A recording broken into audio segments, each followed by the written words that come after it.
Hello ಎಲ್ರಿಗೂ ನಮಸ್ಕಾರ. Welcome to ಯಶೋ ದರ್ಶನ ಯೂಟ್ಯೂಬ್ ಚಾನಲ್. ಇವತ್ತು ಮೂಲಂಗಿ ಸಾಂಬಾರು ಮಾಡೋಣ. ಮೂಲಂಗಿ ಸಾಂಬಾರನ್ನ ನಾನು ಇವತ್ತು ಸ್ವಲ್ಪ ಡಿಫ್ರೆಂಟಾಗಿ ಮಾಡ್ತಾಯಿದ್ದೀನಿ. ಯೂಶ್ವಲಿ ಮೂಲಂಗಿನ ಸಣ್ಣದಾಗಿ ಹೆಚ್ಚಿಟ್ಕೊಂಡು ಸಾಂಬಾರು ಮಾಡ್ತೀವಿ, ಬಟ್ ಇವತ್ತು ನಾನು ಜಜ್ಜ್ ಮೂಲಂಗಿ ಸಾಂಬಾರು ಮಾಡ್ತಾಯಿದ್ದೀನಿ. ಸೊ ಜಜ್ಜ್ ಮೂಲಂಗಿ ಸಾಂಬಾರು ಎಲ್ರಿಗೂ ಇಷ್ಟ ಆಗುತ್ತೆ ಯೂಶ್ವಲಿ, ಯಾಕಂದರೆ ಮೂಲಂಗಿನ ಕಟ್ ಮಾಡಿ ಮಾಡ್ತೀವಲ್ಲ ಸಾಂಬಾರು, ಅದಕ್ಕಿಂತ ಡಬಲ್ ಟೇಸ್ಟ್ ಇರುತ್ತೆ ಜಜ್ಜಿಬಿಟ್ಟು ಮಾಡೋದು. ಸೊ ಯಾರಿಗಾದರೂ ಮೂಲಂಗಿನ ಫಸ್ಟ್ ಟೈಮ್ ತಿಂತಾಯಿದ್ದೀನಿ ಅಂತ ಹೇಳಿದ್ರೆ ಜಜ್ಜ್ ಮೂಲಂಗಿ ಸಾಂಬಾರಲ್ಲಿ ಟ್ರೈ ಮಾಡಿ, ಡೆಫಿನೆಟ್ಲಿ ನಿಮಗೆ ತುಂಬ ಇಷ್ಟ ಆಗುತ್ತೆ. ಹಾಗಿದ್ರೆ ಜಜ್ಜ್ ಮೂಲಂಗಿ ಸಾಂಬಾರು ಮಾಡೋದು ಹೇಗೆ ಅಂತ ನೋಡೋಣ. ಮೊದಲಿಗೆ ನಾನಿಲ್ಲಿ ಒಂದು 4-5 ಮೂಲಂಗಿನ ತೆಗೆದಿಟ್ಕೊಂಡಿದ್ದೀನಿ. ಸ್ಟವ್ ಆನ್ ಮಾಡಿ ಕುಕ್ಕರಲ್ಲಿ ಸ್ವಲ್ಪ ನೀರಿಟ್ಟಿದ್ದೀನಿ. ಇದ್ರ ಜೊತೆಗೆ ತೊಳೆದಿಟ್ಕೊಂಡಿರುವಂಥ 1 ಕಪ್ ಬೇಳೆನ ಹಾಕಿ ಬೇಯಿಸ್ಕೊಳ್ಳೋಣ. ಬೇಳೆ ಬೇಯೋಷ್ಟೊಳಗಡೆ ಒಂದು ಮಸಾಲೆ ರೆಡಿ ಮಾಡ್ಕೊಳ್ಳೋಣ. ಮಸಾಲೆಗೆ ಏನೇನು ಬೇಕು ಅಂತಂದರೆ ಈರುಳ್ಳಿ, ಬೆಳ್ಳುಳ್ಳಿ, ಟೊಮ್ಯಾಟೊ, ಕೊತ್ತಂಬರಿ ಸೊಪ್ಪು, ಹಾಗೆ ಶುಂಠಿ ಸ್ಕಿಪ್ ಮಾಡ್ಬೋದು, ಆಪ್ಷನಲ್ ಅದು. ಮತ್ತು ಇದ್ರ ಜೊತೆಗೆ ಸ್ವಲ್ಪ ತೆಂಗಿನ ತುರಿ, ಹಾಗೆ 2 ಸ್ಪೂನು ಸಾಂಬಾರು ಪುಡಿ ಹಾಕ್ಕೊಂಡು ಮಿಕ್ಸಿ ಮಾಡ್ಕೊಳ್ಳಿ. ಮಿಕ್ಸಿ ಮಾಡ್ಕೊಂಡಿರೋವಂಥ ಪೇಸ್ಟ್ನ ಬೇಳೆ ಬೆಂದಿದೆಯಾ ಅಂತ ನೋಡಿಕೊಂಡು ಮಸಾಲೆನ ಹಾಕ್ಕೊಳ್ಳಿ. ಬೇಳೆ ಆಲ್ಮೋಸ್ಟ್ ಬೆಂದಿದೆ. ಇವಾಗ ಇದಕ್ಕೆ ರುಬ್ಬಿಟ್ಕೊಂಡಿರುವಂಥ ಮಸಾಲೆನ ಹಾಕ್ತಿದ್ದೀನಿ. ಇದಕ್ಕೆ ಎಷ್ಟು ನೀರು ಬೇಕೋ ಅಷ್ಟನ್ನು ನೋಡ್ಕೊಂಡು ಹಾಕ್ಕೊಳ್ಳಿ. ಮೂಲಂಗಿ ಸಾಂಬಾರು ತೆಳು ಆದರೆ ಅಷ್ಟೊಂದು ರುಚಿ ಇರೋದಿಲ್ಲ. ಇದು ಒಂದು ಕುದಿ ಬರೋಷ್ಟೊಳಗಡೆ ಮೂಲಂಗಿನ ಕ್ಲೀನ್ ಮಾಡಿಕೊಂಡು ಜಜ್ಜಿಟ್ಕೊಳ್ಳೋಣ.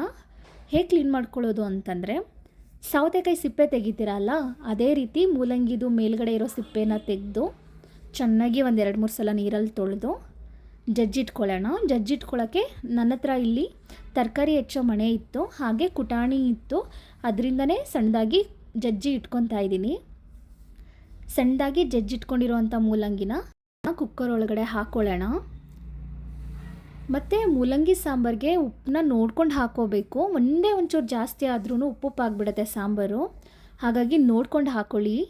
ಮೂಲಂಗಿ ಬೇಯೋದಕ್ಕೆ ಒಂದು 10-15 ನಿಮಿಷ ಸಾಕು, ಬೇಗ ಬೇಯ್ಕೊಂಬಿಡುತ್ತೆ. ಇವಾಗ ಈ ಸಾಂಬಾರಿಗೆ ಒಂದು ಒಳ್ಳೆ ಒಗ್ಗರಣೆ ಮಾಡ್ಕೊಳ್ಳೋಣ. ಒಗ್ಗರಣೆ ಪ್ಯಾನ್ ಇಟ್ಟು ಸ್ವಲ್ಪ ಎಣ್ಣೆ, ಸಾಸಿವೆ, ಜೀರಿಗೆ, ಒಣಮೆಣ್ಸಿನ್ಕಾಯಿ, ಕರಿಬೇವು ಹಾಕ್ಕೊಂಡು ಒಗ್ಗರಣೆ ಮಾಡಿಕೊಂಡೆ. ಅದಾದ ನಂತರ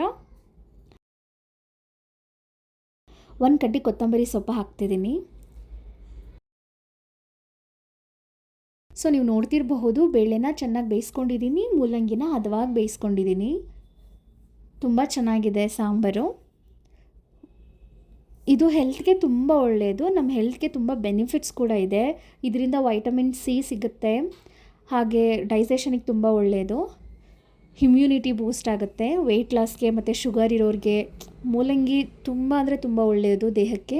ವಾರಕ್ಕೆ 1 ಸತಿ ಅಥವಾ 15 ದಿನಕ್ಕೆ 1 ಸತಿ ಆದ್ರೂ ಮಾಡ್ಕೊಂಡು ತಿನ್ನಿ. ಅದರಲ್ಲೂ ಈ ಥರ ಜಜ್ಜ್ ಮೂಲಂಗಿ ಸಾಂಬಾರನ್ನೇ ಮಾಡ್ಕೊಂಡು ತಿನ್ನಿ. ಟೇಸ್ಟು ತುಂಬ ಚೆನ್ನಾಗಾಗುತ್ತೆ, ರುಚಿಯಾಗಿರುತ್ತೆ. ಬಿಸಿ ಬಿಸಿ ಅನ್ನ ಜೊತೆ ಬಿಸಿ ಬಿಸಿ ಮುದ್ದೆಗಂತೂ ತುಂಬ ಚೆನ್ನಾಗಿರುತ್ತೆ. ನೀವು ಟ್ರೈ ಮಾಡಿ. ಹಾಗೆ ನನ್ನ ಯೂಟ್ಯೂಬ್ ಚಾನಲ್ನ ಸಬ್ಸ್ಕ್ರೈಬ್ ಮಾಡಿ, ವೀಡಿಯೋಸ್ನ ನೋಡ್ತಾ ಇರಿ, ಸಪೋರ್ಟ್ ಮಾಡಿ. Thank you.